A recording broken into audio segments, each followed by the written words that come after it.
Dear reader, allow me to introduce you to my book. Though it might at first appear like many books you've come across, it is far from ordinary. You may, therefore, have some misunderstandings about its nature. The story that awaits you has not been fully told. In fact, its conclusion is not yet known, even to myself.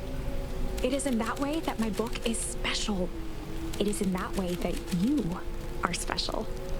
Without you, there is no story.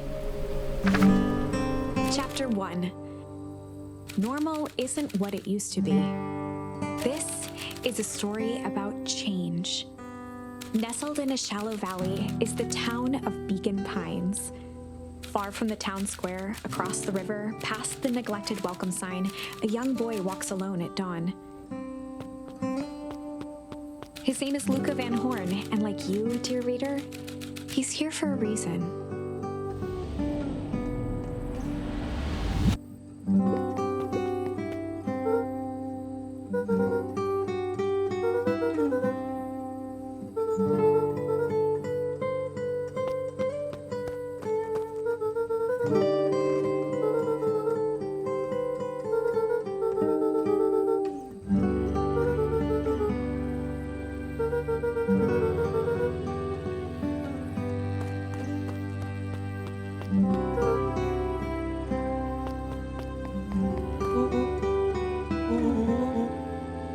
Rolo was Luka's closest friend. He possessed many fine qualities, but subtlety was not one of them.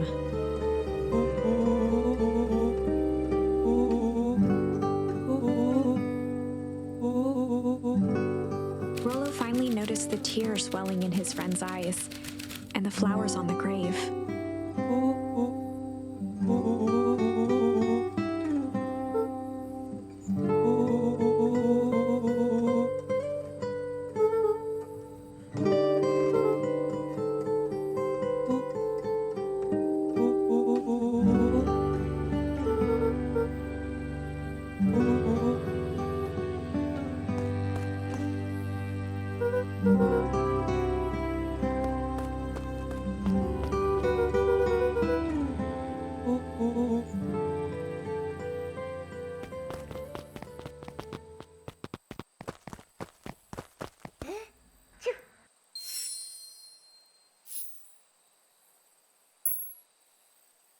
Wonderful! I had a good feeling about you from the moment you opened my book. That charm is a very special thing. Very special indeed. Keep hold of it for now. Its purpose will reveal itself soon enough.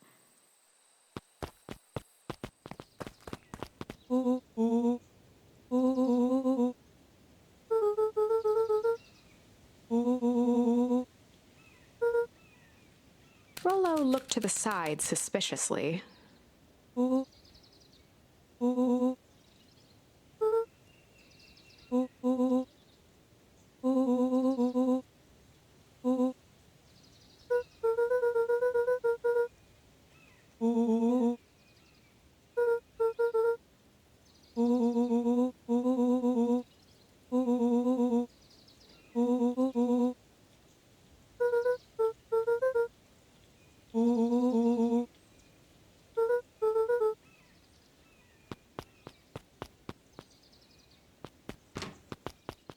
Dear reader, forgive me for this interlude. Remember that charm you found in the dandelion patch? There are more of those special charms to discover throughout Beacon Pines. They've been known to reveal themselves to those who are willing. Some of them can be found in this very house. Just some dusty knickknacks. Since Gran had moved in, the house was more peaceful, more orderly, and more covered in flowery fabric.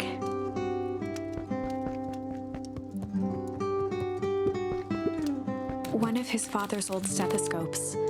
Luka had spent countless hours listening to anything and everything with it. Not for years, though.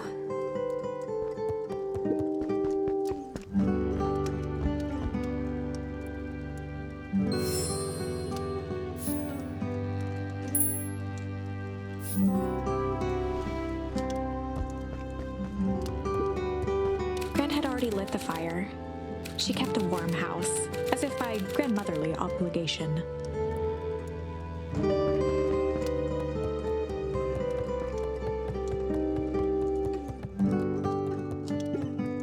Luka paused at his parents' bedroom door.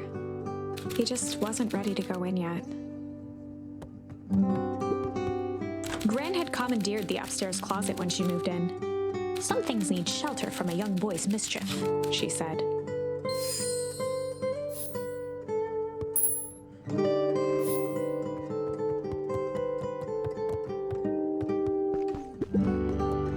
Luka tossed on his favorite old sweater.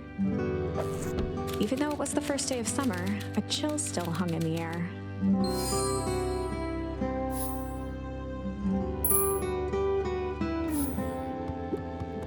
Gran's moving in meant that most of Luka's things had been crammed in the corner. Luka was somewhat annoyed by the situation.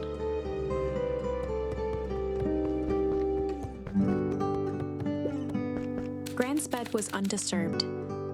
Luka didn't mind that she had a habit of falling asleep in front of the fireplace. It meant that he could read late into the night.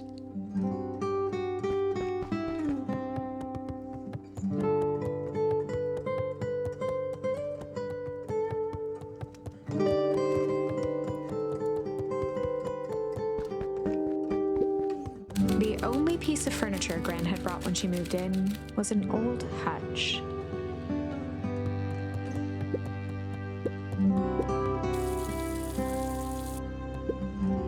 A pair of dull scissors, a broken can opener, a mostly empty bottle of glue, and some loose string.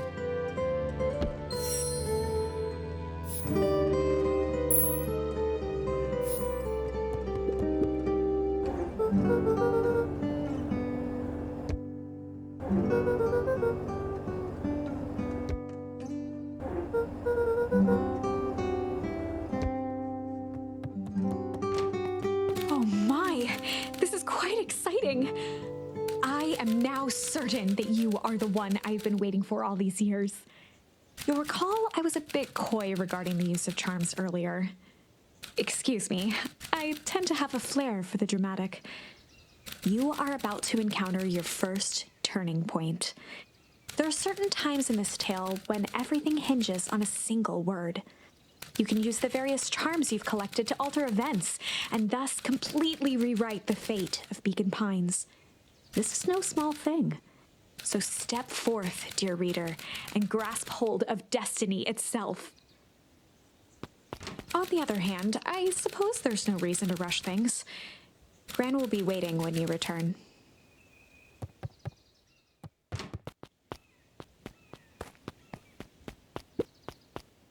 A beginner's guide to gardening laid open on the bench.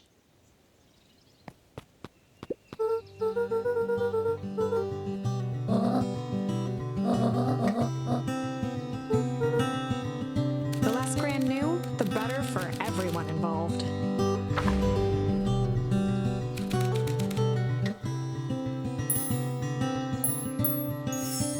We were just gonna go chill for the day.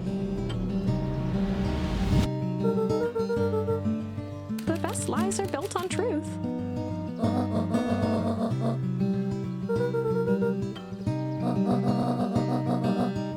Easy. Impressive. You've managed to navigate your first turning point without too much of a mess. That is the power of charms. A simple word can change the course of history. I think it's time to introduce you to the Chronicle.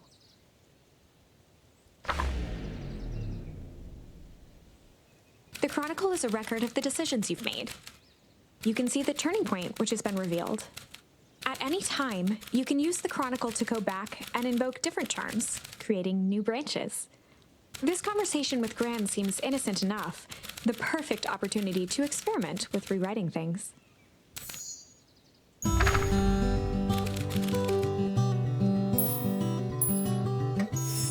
We were just gonna go hide for the day. Traditionally, when one is trying to hide something, they avoid literally using the word hide.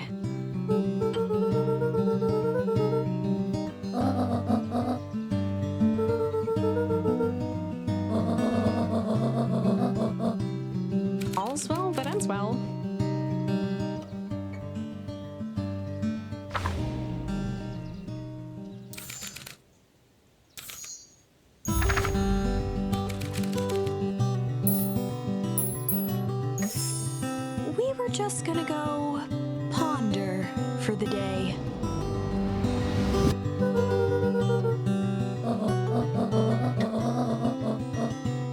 This was Luka's chance to sell his alibi.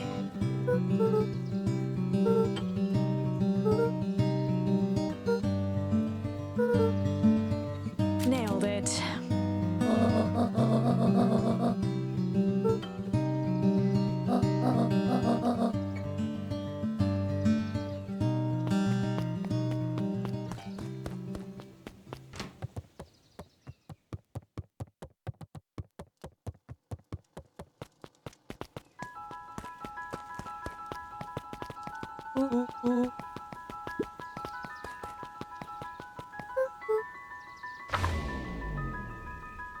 Chapter 2.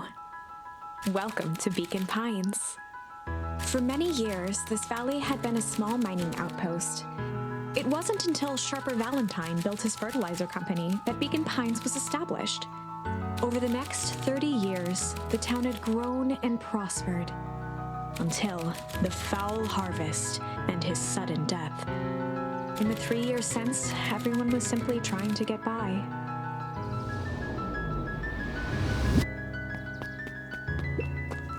For a town that saw few visitors, the welcome was perhaps more grand than necessary. The road leading to Beacon Pines was long and uninspiring, a sort of natural barrier for the impatient.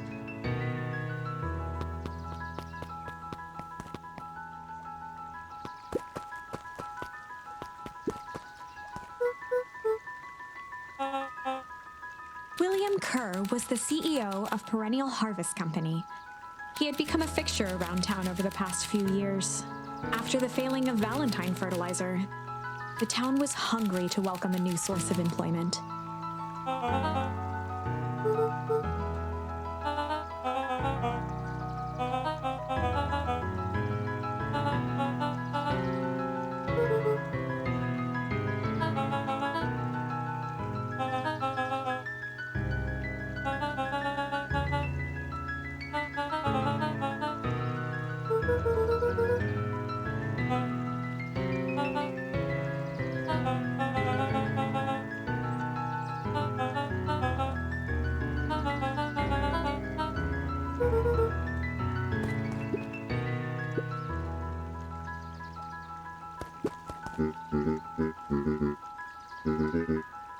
Mayor Augustus Valentine was not busy.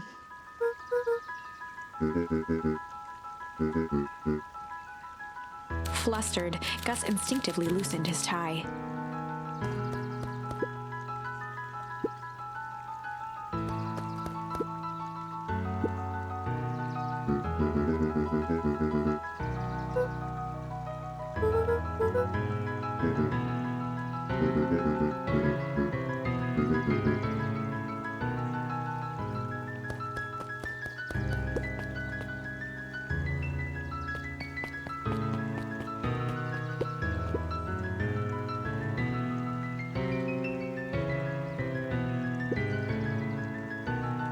Mr. Sinclair continued snoring and lifted one eyelid just enough to see who it was, a tactic he often used to avoid undesirable conversation.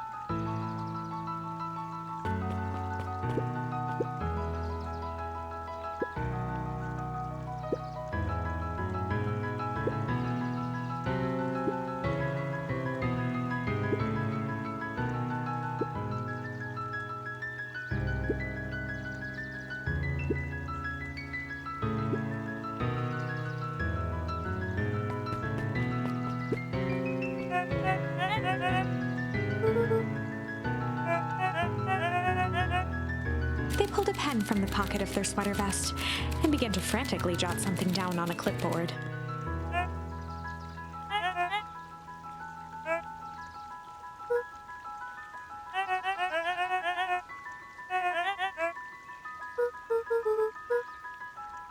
Alex muttered, scribbling more notes.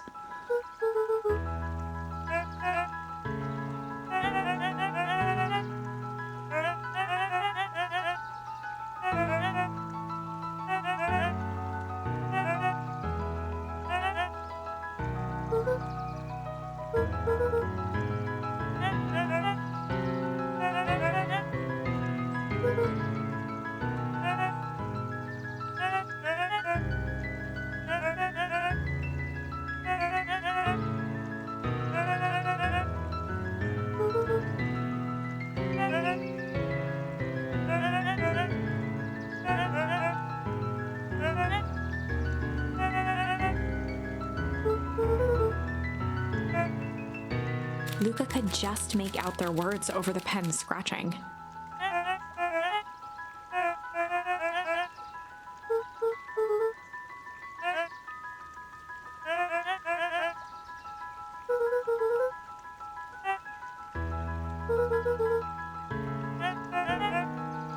Alex stopped scribbling and glanced up from the clipboard.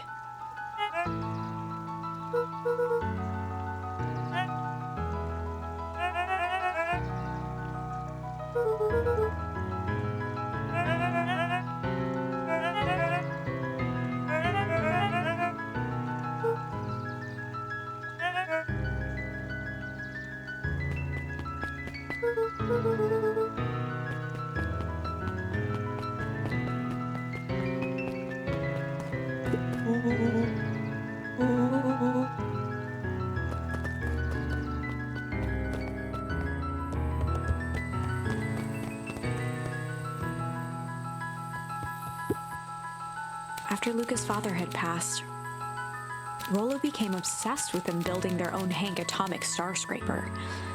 It was some time before Luka realized it was Rolo's way of keeping him occupied.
Dawn had dreams of becoming a big-time reporter.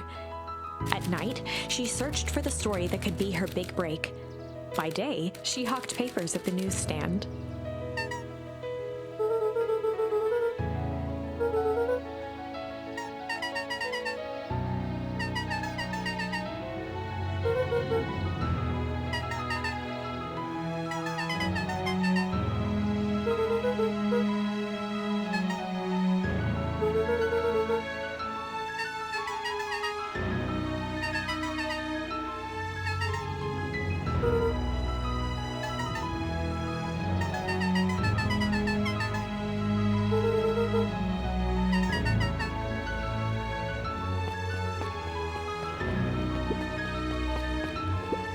Wilder ran the local paper of record, the Beacon.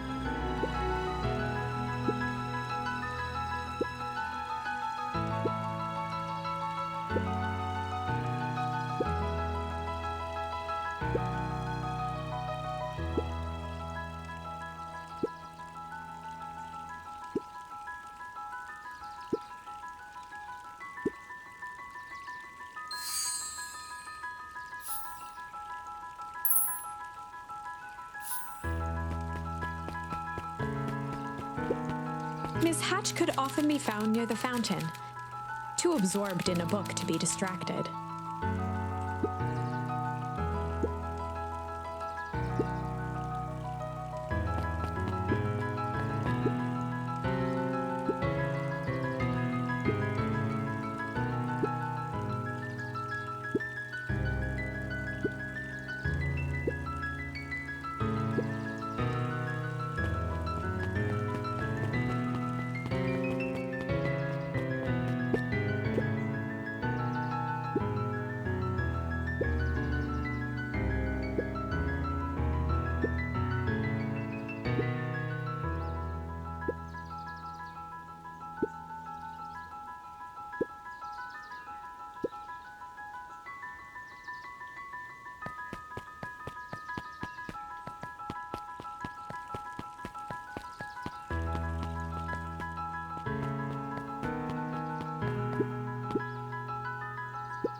Oh, right.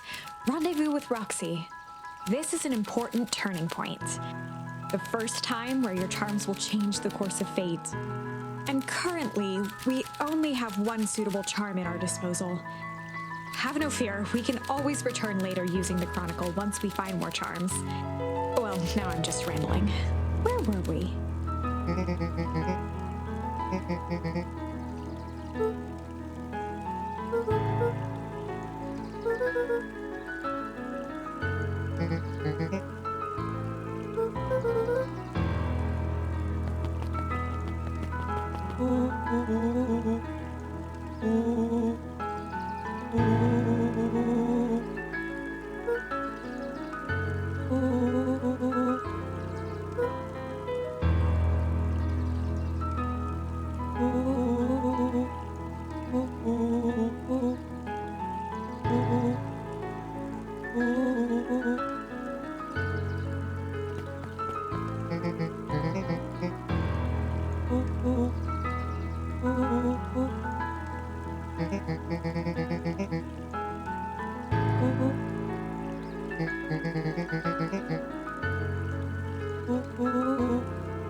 Rolo froze as Roxy took a step toward him, cracking her knuckles.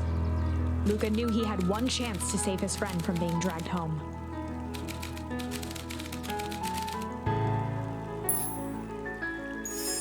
In the past, he found the best way to deal with an enraged Roxy was to be a little chill.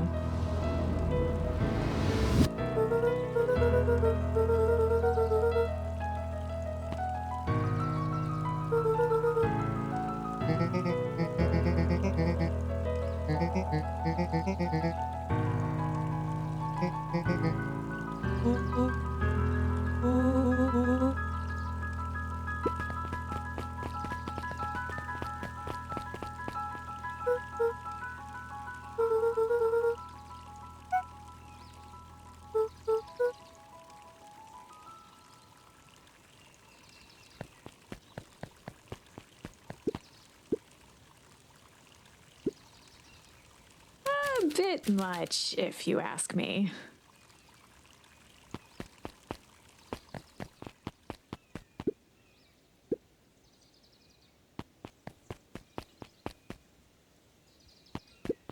Jeff's hardware closed down about a year ago. The effects of the foul harvest stretched wide. When there are no crops in the field, tractors don't need fixing. Ms. Novak's bookstore was often closed until after lunch. Rummaging through the dusty piles of books was one of Luka's favorite ways to kill time.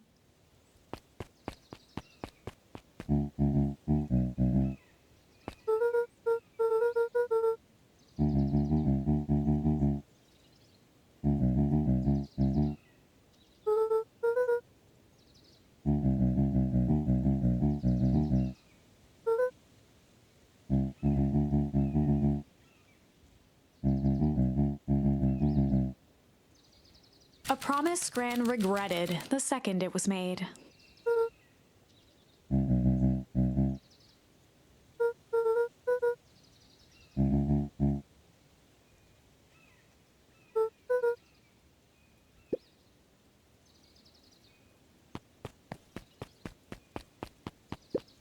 The phone booth was brand new, part of the town's Beacon Pines Reborn initiative.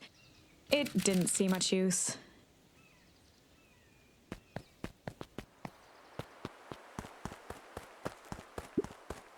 Luka peeked up at the beehive. It appeared to be deserted.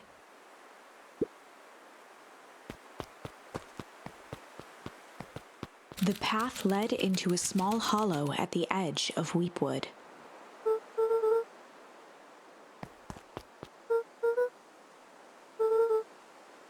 The fence thrummed with a gentle electric buzz.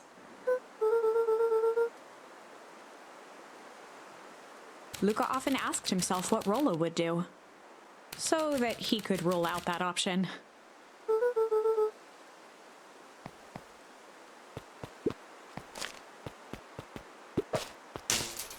As sparks flew from the fence, the light atop that section shut off. 2 bulbs remained.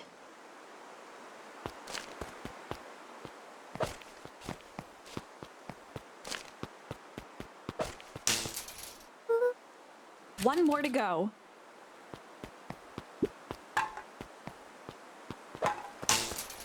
The fence's buzzing gave way to silence. Every kid in town knew the old Valentine fertilizer building. Long abandoned, the warehouse once served as the industrial heart of Beacon Pines. Now, it stood only as a reminder of things left behind. The dormant building showed strange signs of life. There was only one way to find out.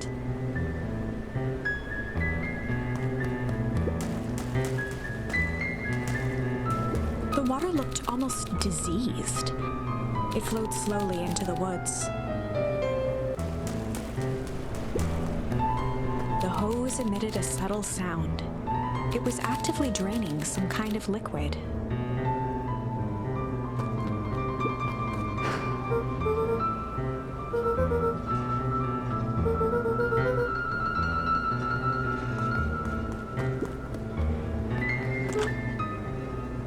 Luka thought he heard faint sounds coming from the other side of the door. He pressed his ear against the cold metal to hear better. The sound of footsteps grew louder.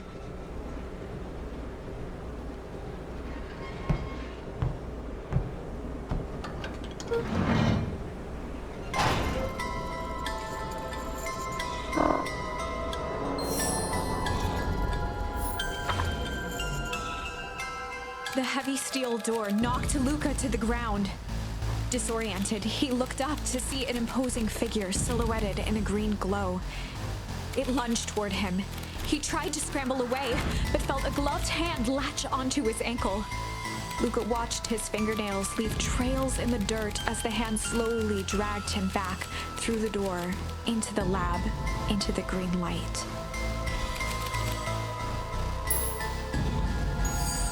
This is a story about change. It was far from the sort of change Luka imagined for himself. But change is, after all, a dangerous animal. The end? It's okay. This is no one's fault. I still believe in you. There is a way through this story. We just have to find it.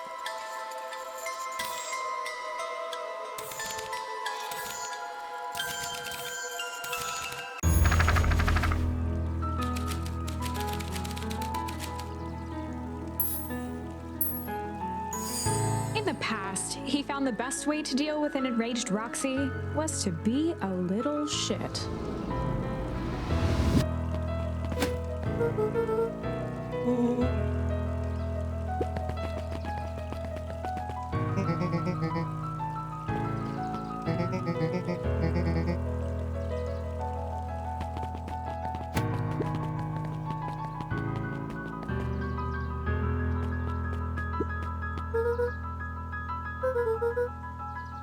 Solomon Valentine, current ward of and future successor to the Valentine fortune, huffed as he brushed off his pants.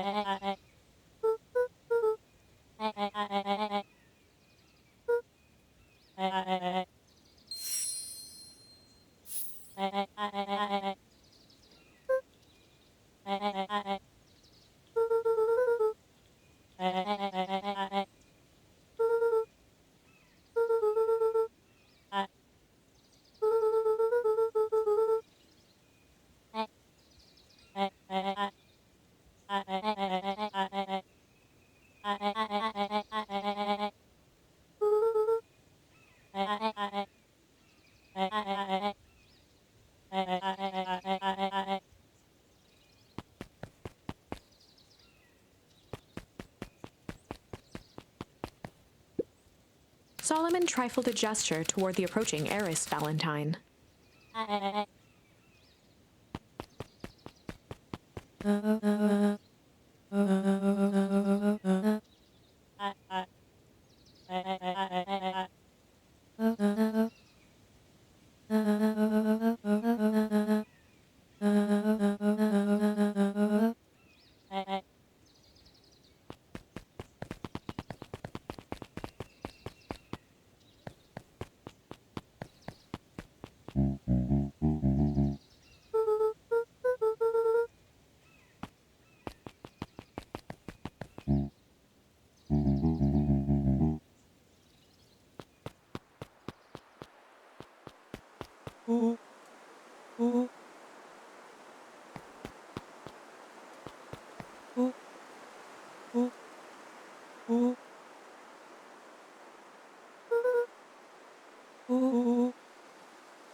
As the glowing windows of the old warehouse came into view, Rolo began to bounce excitedly.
The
boy sat petrified under the weight of the bag.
Luka sat in the dark, tracking the sound of Rolo's footsteps as he ran.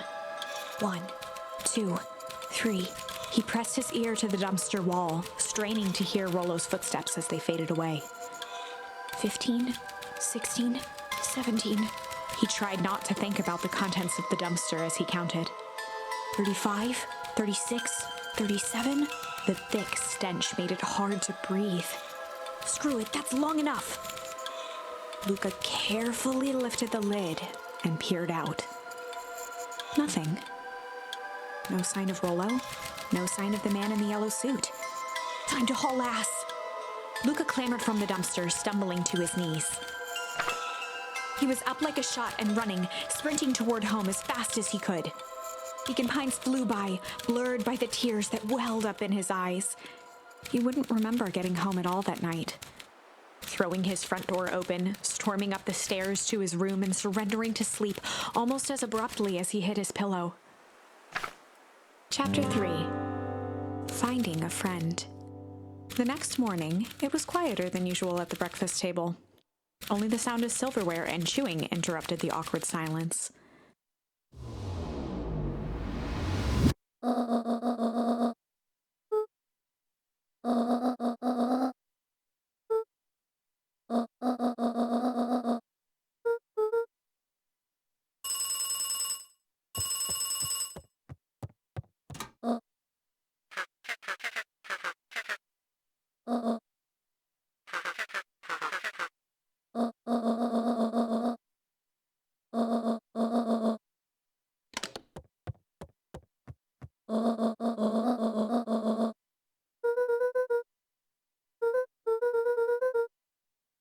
Gran's brow furrowed.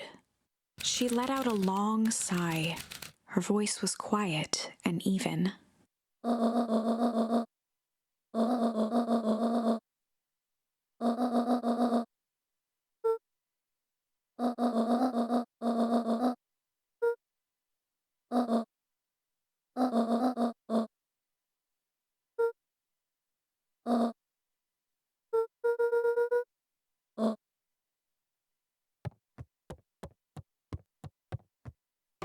Luka stood in silent shock. Where could she even be going?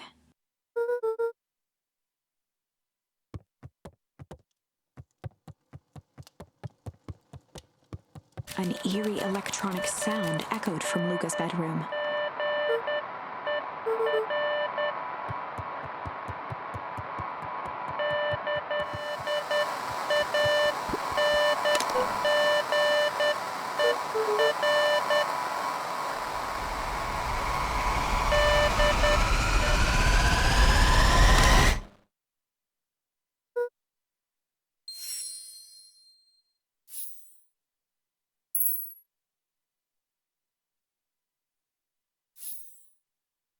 Luka glanced at the now silent walkie-talkie.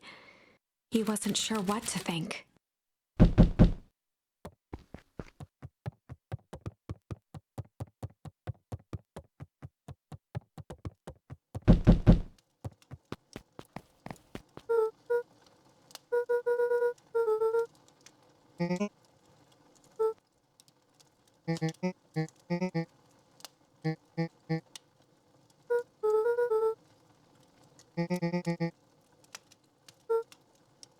A pit formed in Luka's stomach.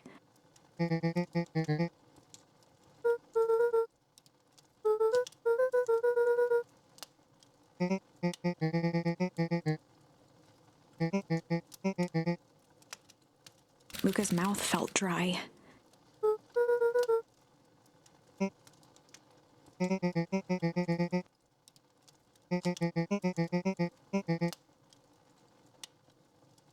Luka could feel his heart beating in his throat.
family moved often, giving her little time to establish any real connections.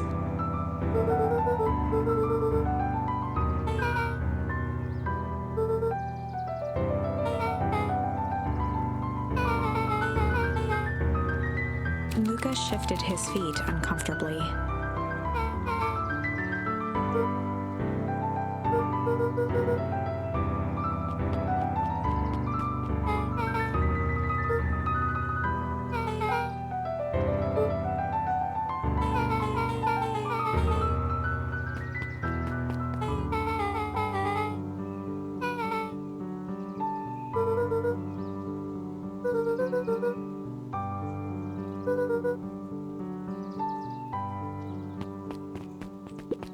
Some of Luka's most vivid memories of his father involved weekly candy trips to Nuncreed's.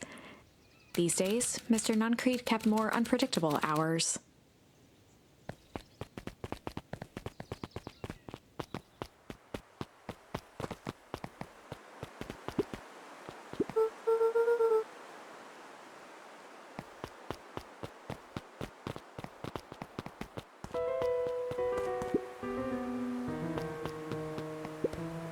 Luka felt a chill as he approached Beck. Her eyes were locked on the strange green liquid. The nearby grass was coated in a fine layer of frost.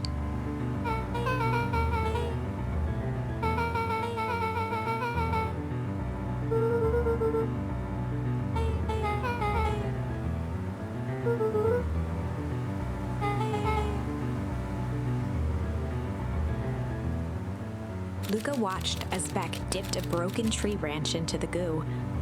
Beck's eyes widened as flowers grew from the dead wood. First small buds, which quickly bloomed into vibrant petals.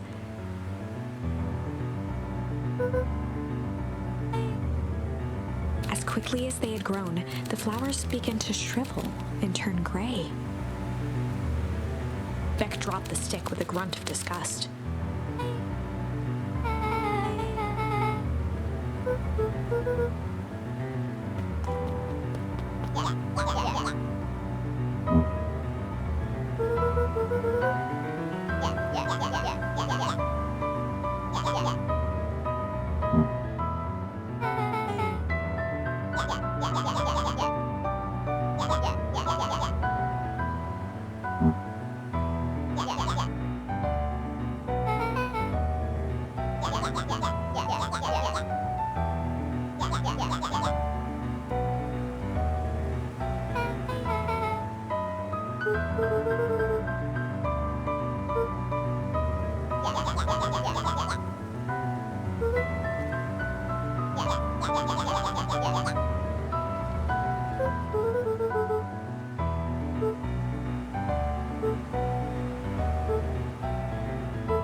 Iggy took a step towards Luka, his sneer lit by the glowing puddle.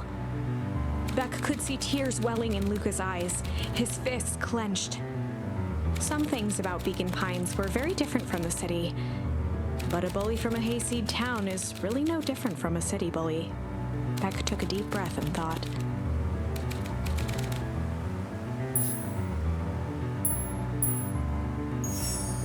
Well, time to bust out the tickles.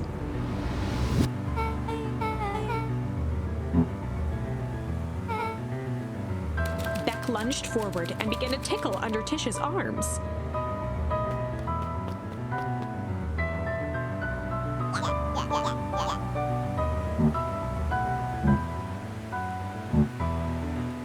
Tears began to form in Tish's eyes as she gasped for breath between gales of laughter. Beck redoubled her efforts until Tish finally had had enough.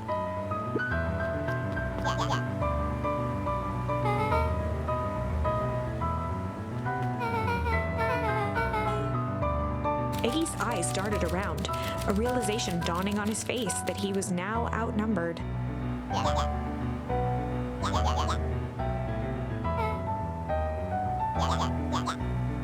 Iggy kicked at the puddle toward Beck before making his escape.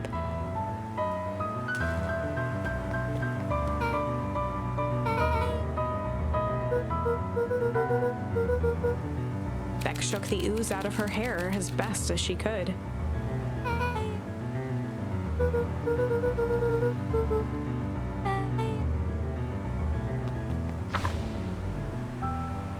I'm afraid that's the end of this part of the demo, but that doesn't mean there isn't more to discover. Remember, each new charm you found has special power. Just look to the Chronicle. And don't forget to wishlist and follow to find more cool stuff. Most importantly, if you enjoyed the demo, please tell your friends.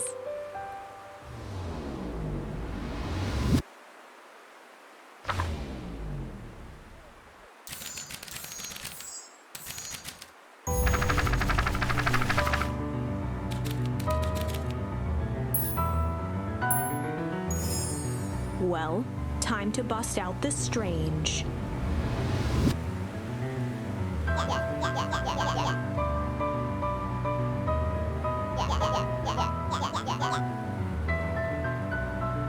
Beck stared in silence, the only sign of life being the twitch of an eye.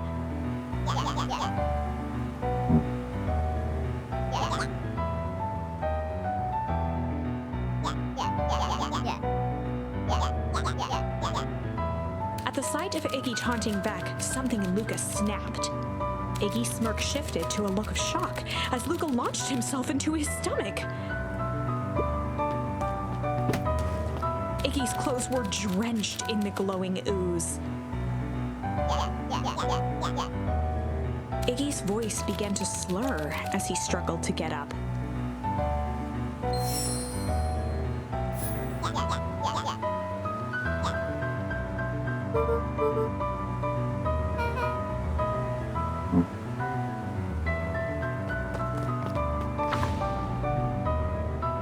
I'm afraid that's the end of this part of the demo, but that doesn't mean there isn't more to discover.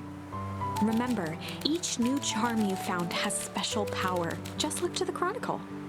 And don't forget to wishlist and follow to find more cool stuff. Most importantly, if you enjoyed the demo, please tell your friends.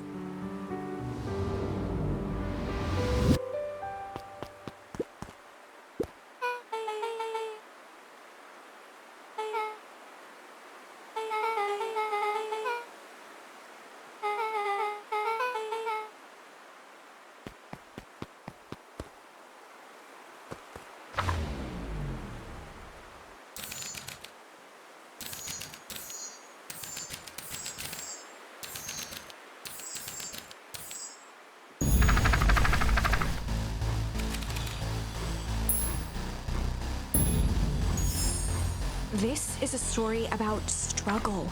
Luka could hear a machine humming somewhere nearby. He felt around wildly, searching for something, anything that could help. His hands found a hard object, maybe a tile? He yanked it free, lifting the cold stone. Let me go! Luka swung the tile as hard as he could at the shape that still held fast to his leg. He heard the crack of glass as the stone hit the assailant's mask. With a muffled yelp, the hand let go.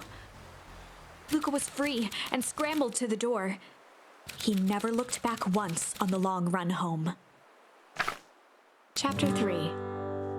Everything's fine. The next morning, it was quieter than usual at the breakfast table. Only the sound of silverware and chewing interrupted the awkward silence.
I'm afraid that's the end of this part of the demo. But hey, you found a way to keep everyone safe and sound. For now. I'll need your help again down the road. So don't forget to wishlist and follow to find more cool stuff. Most importantly, if you enjoyed the demo, please tell your friends.